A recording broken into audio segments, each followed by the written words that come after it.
종교개혁 500주년입니다. 500년 전인 1517년 10월 31일 마틴 루터는 그 당시에 카톨릭에서 팔고 있던 면죄부를 반박하는 95개 조문을 그가 몸담고 있었던 위텐베르그 대학 교회의 정문에 꽝꽝꽝 하고 박았습니다.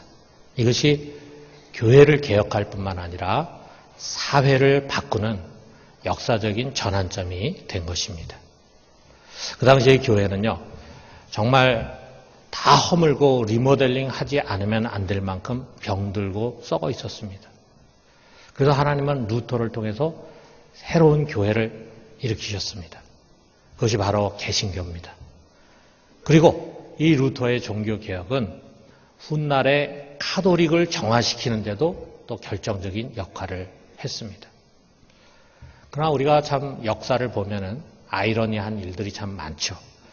개혁을 앞세우면서 시작한 개신교가 이제 500년이라는 긴 세월이 지나가면서 오히려 이제는 개혁받아야 할, 개혁돼야 할 개혁의 대상이 된 것입니다.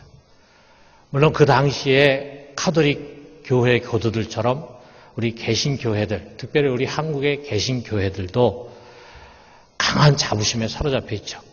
우리야말로 성경적이고 복음적인 교회다. 이렇게 확신하고 있습니다. 과연 그런가? 도리어 우리는 겸손히 자신을 돌아봐야 할 시간이라고 생각합니다. 우리 장로교를 세운 칼빈의 말에 우리가 귀를 기울여요. 교회는 끊임없이 개혁되어야 한다. 여러분, 우리는 끊임없이 우리 자신을 바꿔가야 합니다. 여러분, 우리가 장로교회인데요. 프레스비테리언 처치입니다. 이 장로교회는 보수교회가 아니라 개혁교회, 리포엄드 처치입니다. 원래 장로교회의 원래 이름은 리포엄드 처치입니다. 개혁교회입니다. 개혁교회. 우리는 끊임없이 개혁해 나가야 한다. 이것이 장로교회예요. 루터 당시의 그 카톨릭 교회는요, 소아시아의 7교회 중에 하나인 샤데교회 같았어요. 살았다고 하는 이름은 있지만 죽은 교회입니다. 가장 기본적인 구원의 교리마저 표류하다 보니까 면죄부까지 오게 됐어요. 여러분 잘 아는 것처럼 면죄부를 사면은 죄를 용서받을 수 있다. 돈을 주고 구원을 받을 수 있다. 이건 아주 사악한 교설이죠. 어떻게 이런 데까지 올 수가 있었을까, 교회가. 이것은 신학적인 왜곡뿐만이 아니라 교회가 맘모니즘, 아주 물신주의에 깊이 물든 증거 아니겠어요? 구원을 돈으로 판다. 구원을 주고 돈을 받아가지고 그 돈을 가지고 교회를 짓는 일을 했다 이거죠. 루터는 그 당시 가톨릭 교회가 여러 가지 다양한 교리적인 문제를 갖고 있었지만 그 모든 문제를 한마디로 압축해서 영광의 신학이라고 표현했습니다. 자, 면죄부를 반박한 그 해가 1517년인데 그 다음 해에 하이델베르크로 루터가 불려갔어요.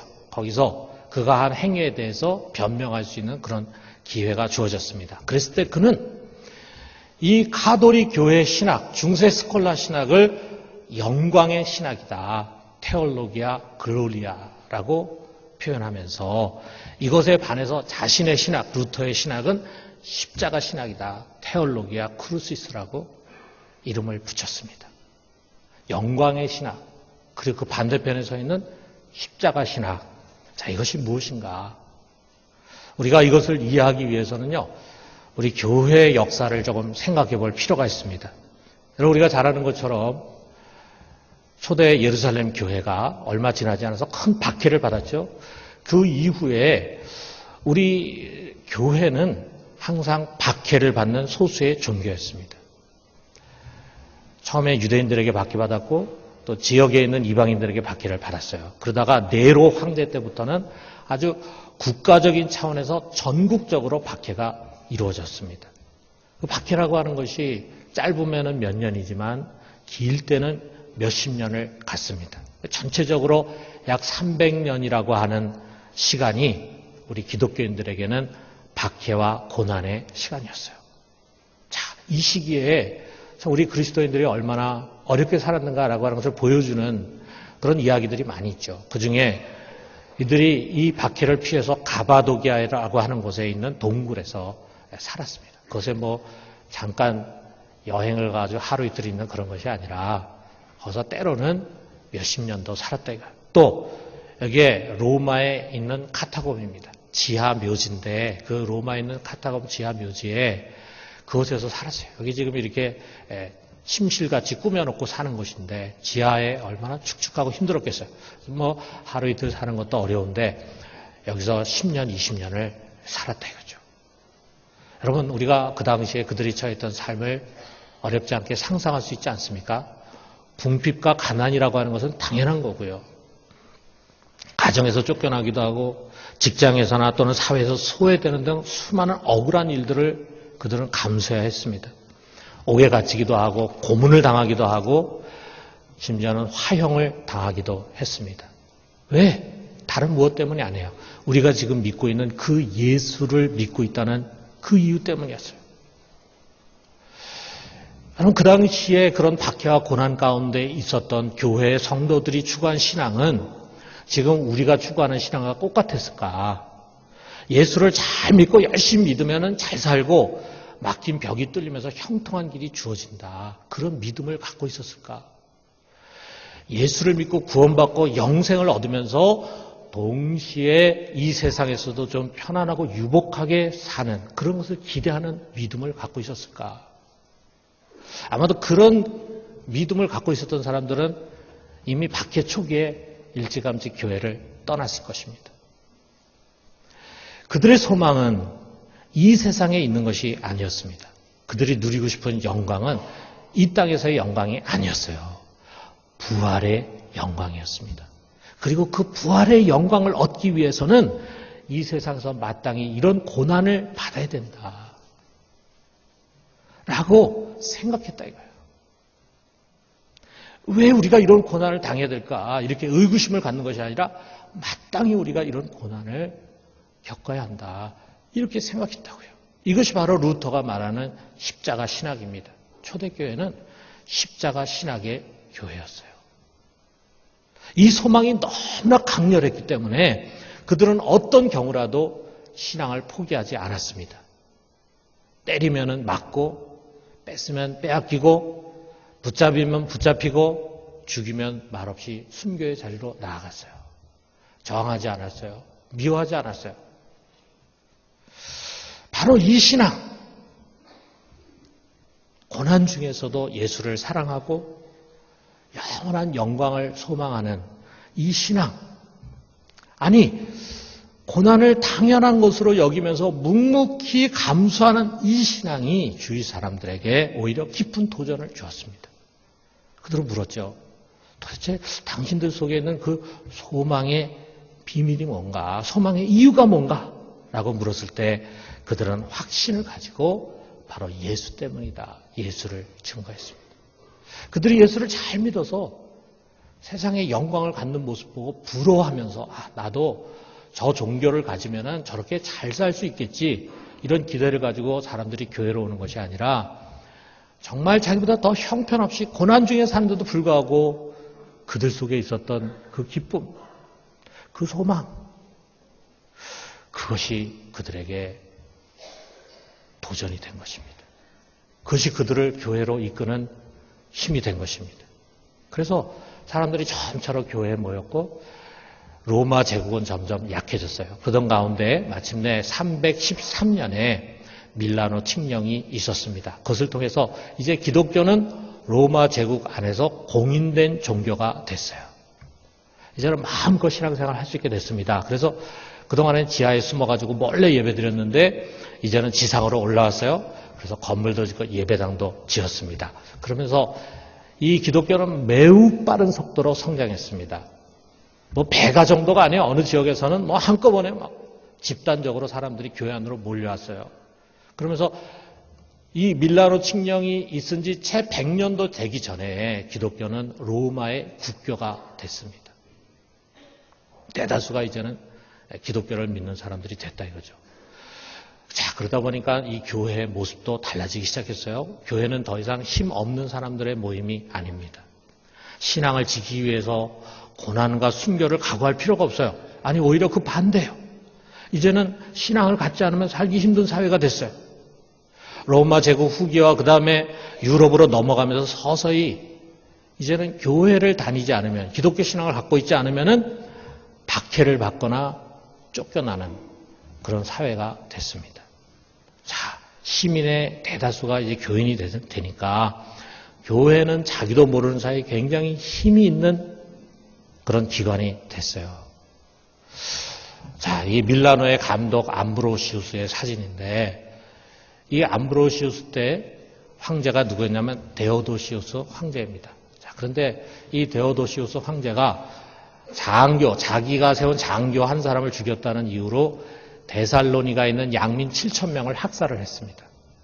그 사건을 가지고 이 암브로시우스가 이 데오도시우스 황제를 수찬 정지를 했습니다. 징계를 한 거죠. 교회 징계를. 감독이 이 황제를 징계를 했어요. 그랬을 때 이 황제가 그 해의 성탄절에 교회 앞에서 자기의 잘못한 죄를 자복하고 용서를 구했습니다. 자, 사람들은 교회의 변화된 힘에 놀라기 시작했어요. 그리고 중세로 넘어가면서는요, 이 교회와 국가의 힘겨루기가 계속됐습니다. 그 절정이 바로 이 사건인데, 11세기에 성직자 수임권을 놓고 교황 그레고리 7세와 그 당시에 신성 로마 제국의 황제였던 하인리히 4세가 있었는데, 이 교황이 황제를 징계했습니다. 그래서 수찬 정지를 시켰습니다.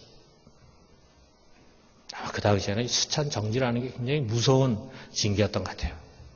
자, 그러니까 이 황제가 수찬 정지를 당하니까 정치적인 생명의 위협을 느꼈던 것 같아요. 그래서 이 사람이 교황을 찾아갔는데, 마침 교황이 그때 알프스의 카노사라고 하는 곳에 있었는데 매우 추운 지역이었다래요. 거기에 이 황제가 가가지고 3일 동안 맨발로 교황 앞에 무릎을 꿇고 용서를 빌었습니다.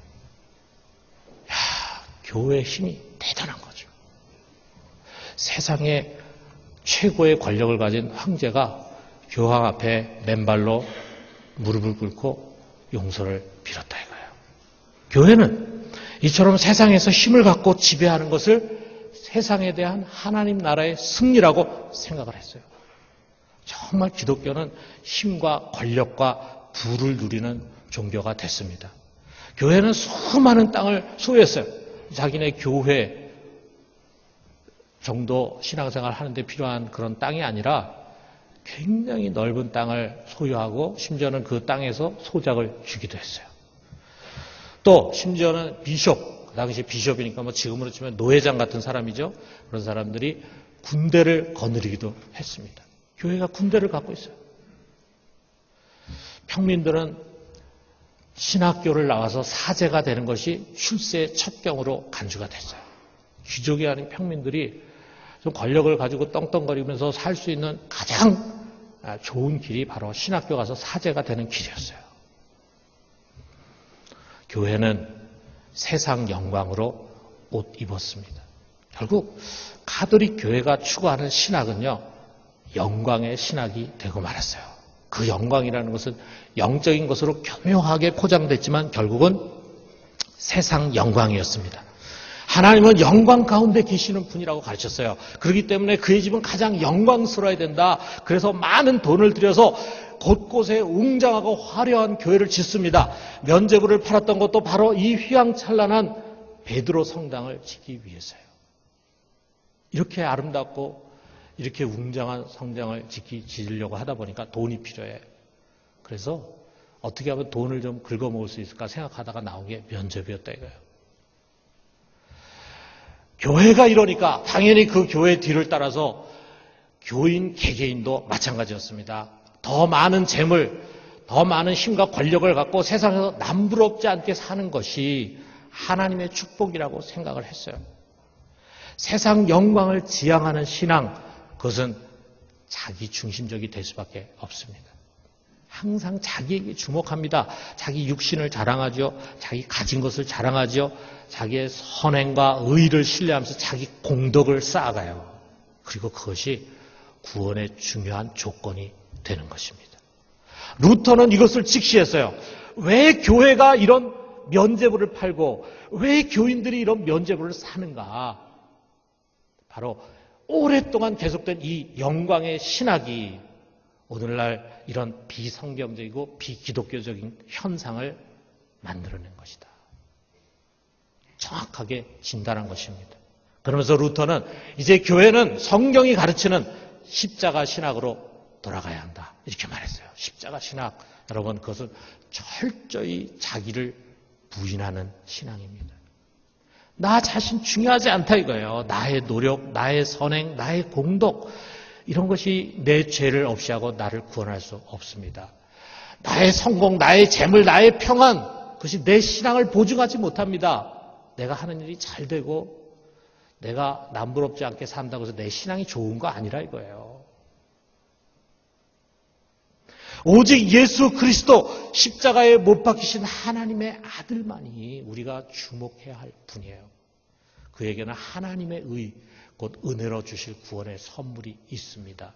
여러분, 믿음은 자기 자신에게 주목하지 않고 여기 십자가를 주목하는 것입니다.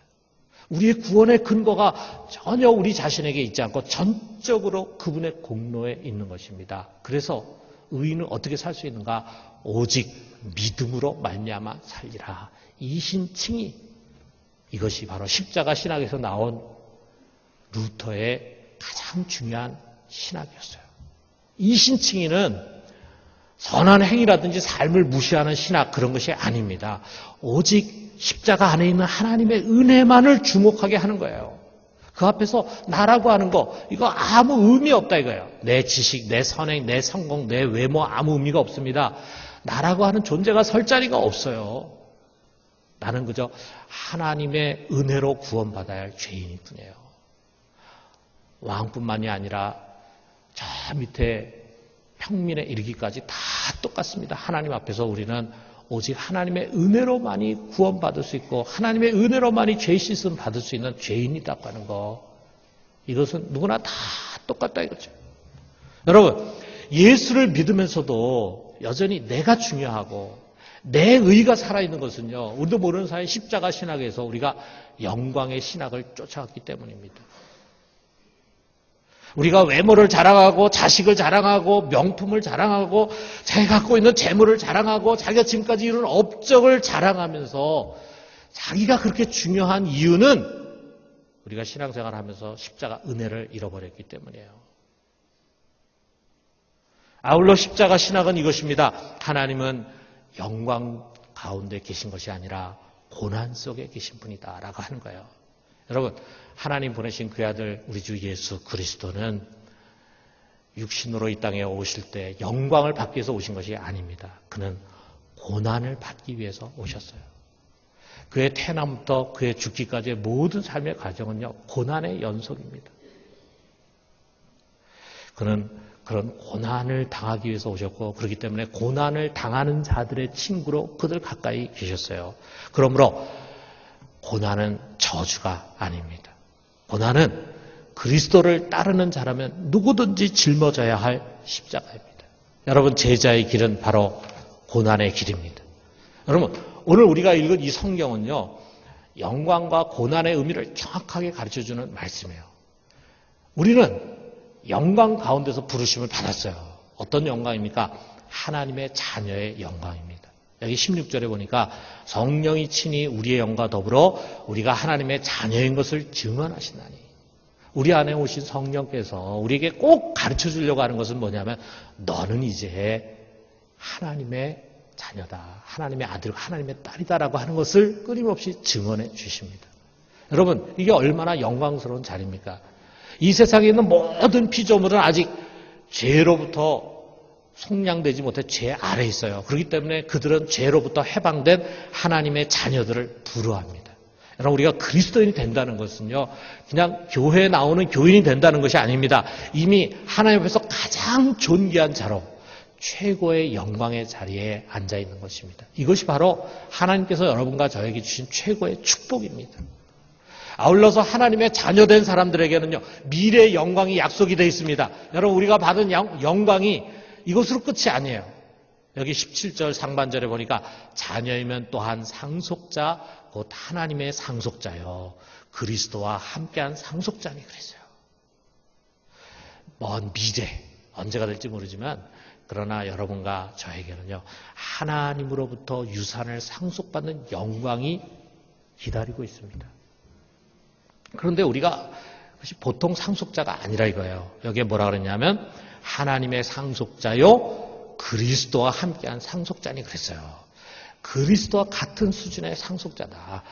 여러분이 세상의 마지막 날에 우리 하나님께서 그의 아들 된 예수 그리스도에게 내가 이 하나님의 거룩한 뜻을 이루기 위해서 수고했다라고 하면서 그에게 영광을 안겨주시는 그 자리에 여러분과 제가 서 있게 된다는 이야기예요. 여러분, 얼마나 영광스러운 자리입니까? 그리스도와 함께한 영광을 그날 우리가 얻게 될 것입니다. 이런 어마어마한 영광이 약속이 되어 있어요. 자, 그렇다면 그 약속을 받은 사람이 우리의 이 짧은 인생 세상에서 어떻게 살아가야 하는가라고 하는 게 17절 하반절에서 18절에 나와 있잖아요. 자, 우리 같이 한번 읽어봅시다. 우리가 그와 함께 영광을 받기 위하여 고난도 함께 받아야 할 것이니라. 생각하건대 현재의 고난은 장차 우리에게 나타날 영광과 비교할 수 없도다. 장차 우리에게 주어질 영광이 기다리고 있습니다.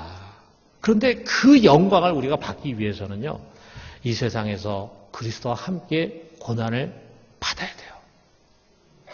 고난을 받게 돼 있습니다. 여러분, 이것이 모든 영광의 상속자들이 가야 할 길입니다. 마치 부산에서 서울로 가는 기차의 선로가 미리 다 놔져 있잖아요. 기차는 다른 곳으로 갈 수 없어요. 그 선로대로 가야 합니다. 다른 곳으로 가면은 탈선이 돼요.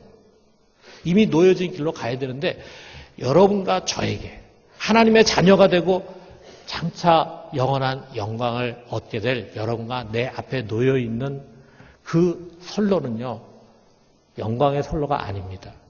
고난의 선로입니다. 여러분, 이 세상은 우리가 영광 받을 것이 아닙니다. 고난을 받을 것입니다. 여러분, 이것을 명심해야 합니다. 영광은 우리들에게 잠깐 유보되어 있어요. 언젠가 우리에게 그 시간이 올 것입니다. 그럴 때 그 영광은요, 우리가 이 세상에서 당하는 고난과는 정말 비교할 수 없는 것입니다. 바로 이것입니다. 여러분, 이것이 바로 십자가 신학입니다. 그러므로 여러분, 우리 신앙인이, 그리스도인이 이 세상에서 세상 영광을 쫓아서 살아가려고 하면은 주님과 멀어질 수밖에 없어요. 그건 탈선하는 것과 같아요. 여기 서울로 가야 하는데 가다가 탈선해가지고 다른 곳으로 가는 거예요. 우리가 가야 할 길이 아닙니다. 우리에게 주어진 길이 아닙니다. 십자가가 멀어집니다. 라오디게아 교인과 같이 됩니다. 겉으로는 분명히 교인이고 교회 생활을 하고 예배를 드리고 그리스도인이라고 생각이 되지만 그러나 그 안은 다른 신앙을 쫓고 있어요. 양지만 자다 떠도는 새속에 물든 신앙인이 됩니다. 여러분, 오늘날 우리 개신교회는 500년의 역사를 갖고 있는데 과거에 카톨릭이 갖고 있어서 루터로부터 지탈의 대상이 됐던 그 영광의 신학, 거기에 물들어 있습니다. 번영신학, 기복신앙, 이것이 모두 그런 신앙입니다. 세상 영광을 믿음의 열매로 생각을 해요. 믿음 생활 잘하면은 세상 영광이 온다고 생각해. 하나님을 잘 믿으면 그 하는 일마다 잘 되게 해주신다고 하는 공식이 교인들의 머릿속에 박혀 있습니다. 그리고 우리도 다른 사람 못지않게 잘 살아야 되고 잘 살 수 있다라고 하는 생각이 머릿속에 박혀 있습니다. 얼마 전에 우리나라를 방문한 남아공의 존 디 그루치 박사라고 하는 사람이 있는데, 이 박사 와서 강연 도중에 그런 얘기예요. 번영신학, 기복신앙, 이것은 복음에 반하는 이단이다. 이렇게 정죄를 했습니다. 제가 어느 교회 임지식에 갔는데요. 거기서 설교를 했어요. 그리고 이제 축사 시간에 거기 교회 원로 목사님이 나와가지고 하는 말이, 자기 교회에서 임직받은 중직자는 다 잘되고 성공했다는 거예요. 그걸 강조해요. 그리고 그것이 좋은 신앙의 표인 것으로 말합니다. 중직자가 돼가지고 정말 바르게 주님을 섬기고 교회를 위해서 봉사하고 헌신하면은 다 그렇게 성공하는 것이 당연한 것이다. 여러분, 어떻게 보면 이것이 오늘날 우리 개신교회의 현주소입니다. 그러다 보니까 교회에 물신주의, 성공주의가 가득하고 자기 의로 충만해. 과거 과다르게 쫓던 영광의 신학을 우리도 모르는 가운데 쫓고 있는 것입니다.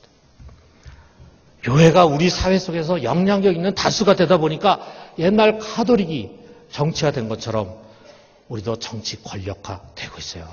힘으로 세상을 바꾸려고 합니다. 세상을 섬기는 것이 아니라 세상을 지배하려고 합니다. 그러면서 무례한 기독교가 되어가는 것입니다. 여러분, 우리 교회는 다시 개혁돼야 합니다. 다시 십자가 신학으로 돌아가야 합니다. 우리는 세상에서 영광의 자리가 아니라 예수 그리스도와 함께 고난받는 자리에 부르심을 받았어요. 여러분, 우리가 이것을 명심해야 합니다.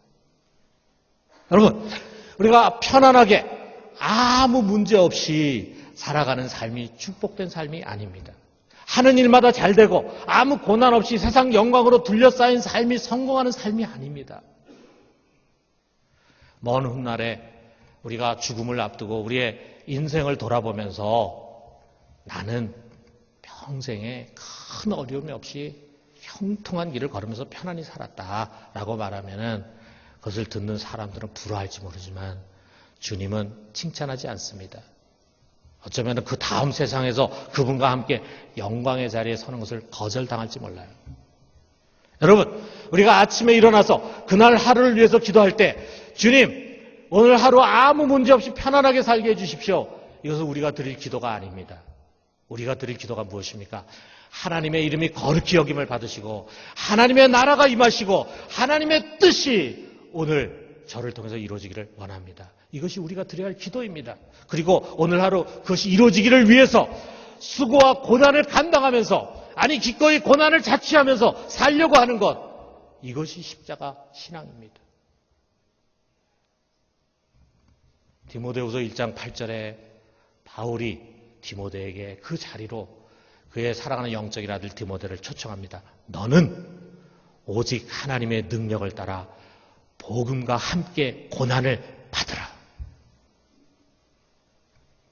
여러분, 우리들의 인생이 하나님 나라와 그의 의를 위한 고난으로 점철된 삶이라면 그 삶이 바로 성공한 삶입니다.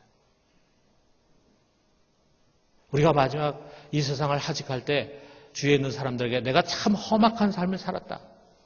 그러나 그것은 우리 하나님의 나라와 그 의를 위해서 내가 아낌없이 드린 삶이었다 라고 고백할 수 있다면 그것이 진짜 승리하는 삶입니다. 하나님 성도 여러분, 우리 편안한 삶에 안주하지 맙시다. 세상 영광 뒤쫓아가면서 살려고 하지 맙시다. 내가 그리스도를 위해서 받을 고난의 자리가 어딘가를 둘러봅시다. 나의 손길을 필요로 하고 헌신과 섬김을 필요로 하는 자리가 있습니다. 때로는 움켜쥔 것을 나눠줘야 할 자리가 있습니다. 때로는 비방을 받거나 수욕을 받아야 할 자리도 있습니다. 때로는 갈등하고 고민하고 괴로워해야 할 자리도 있습니다. 때로는 외로워하고 아파해야 할 자리도 있습니다. 나를 위한 것이 아니라 주님을 위한 것이라면, 하나님 나라를 위한 것이라면 우리는 그 자리를 피해서는 안 됩니다. 편안하게 집에 가서 침대에 누워서 편안한 삶을 살려고 그런 자리를 피해서 도망가면 안 됩니다. 여러분, 그것이 우리가 서야 할 자리입니다. 당연히 우리가 서야 할 자리입니다. 왜? 우리는 고난을 받도록 부르심을 받았기 때문이에요. 그러나 세상에서 우리의 고난이 클수록 그날에 우리에게 주어질 영광이 클 것입니다. 세상에서 잃어버리는 것이 많을수록 그 나라에서 얻는 것이 많을 것입니다. 여러분, 종교개혁 500주년을 맞이하면서 우리도 모르게 우리 속에 흘러들어왔던 영광의 신학에서 다시 루터가 부르짖었던 성경이 우리에게 가르쳐주고 있는 십자가 신학으로 돌이키는 우리 모두가 되기를 주님의 이름으로 축원합니다. 우리 같이 기도합시다.